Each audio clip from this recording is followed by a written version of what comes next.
বাড়ল ভর্তুকি, আরও ৩০০ টাকা কমল গ্যাসের দাম। পশ্চিমবঙ্গে এখন কত হবে জানুন। পরিসংখ্যান অনুযায়ী দেখা যাচ্ছে বর্তমানে সারা দেশের মধ্যে এলপিজি গ্রাহক রয়েছেন ৩১.৩৬ কোটি। ভোটের আগে একাধিক নতুন স্কিম নিয়ে হাজির হচ্ছেন প্রধানমন্ত্রী নরেন্দ্র মোদী। নির্বাচনকে কেন্দ্র করে এক প্রকার বলা যেতে পারে কপাল খুলে গেল মধ্যবিত্তের। ঘরোয়া রান্নার গ্যাসের উপর ভর্তুকি বাড়িয়ে ৩০০ টাকা পর্যন্ত করা হলো। আগামী ১ বছর পর্যন্ত এই সুবিধা দেওয়া হবে এলপিজি গ্রাহককে। ১ বছরের মধ্যে তাদের মোট লাভ হতে চলেছে ৩,৬০০ টাকা ভর্তুকি। ক্রমাগত রান্না গ্যাসের দাম বৃদ্ধির ফলে সাধারণ মানুষের কপাল ভেঙে পড়েছিল আকাশ।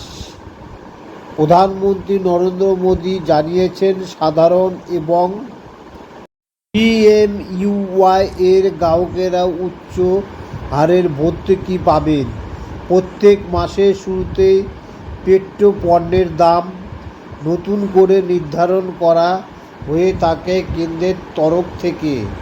মার্চ মাসে মূল্য নির্ধারণ করার সময় কেন্দ্রীয় মন্ত্রী পীযূষ গোয়েল জানিয়েছে, আগামী ১ বছর ঘরোয়া গ্যাসের উপর ৩০০ টাকা পর্যন্ত ভর্তুকি দেওয়া হবে সাধারণ মানুষকে। অন্যদিকে পরিসংখ্যান অনুযায়ী দেখা যাচ্ছে বর্তমানে সারা দেশের মধ্যে এলপিজি গ্রাহক রয়েছে ৩১.৩৬ কোটি।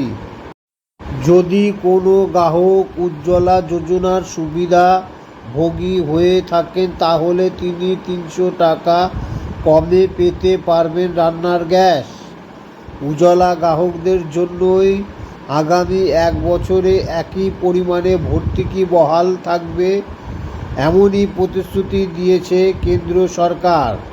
তারা যেমন একটি সিলিন্ডার কেনার পর ৩০০ টাকা করে ছাড়ছেন, আগামী ১ বছরেও তেমনি ছাড় পাবেন। তখন রান্নার গ্যাসে এই ছাড় দেওয়া হবে।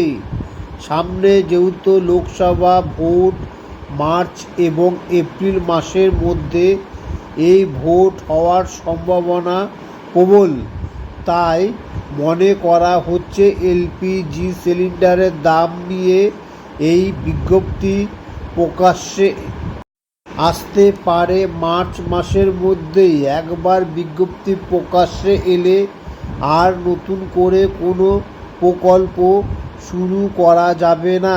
এমনকি শোনা যাচ্ছে মার্চ মাসের মধ্যেই এই ভর্তুকি ক্রেডিট হবে ব্যাংক অ্যাকাউন্টে। রান্নার গ্যাসের দামের বৃদ্ধির জন্য দেশের কোটি কোটি গরিব এবং মধ্যবিত্ত মানুষদের অনেকটাই অসুবিধার সম্মুখীন হতে হয়েছিল।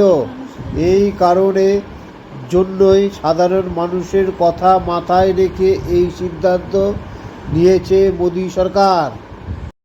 খবরটি যদি ভালো লাগে তাহলে পরে চ্যানেলটিকে অবশ্যই সাবস্ক্রাইব করুন।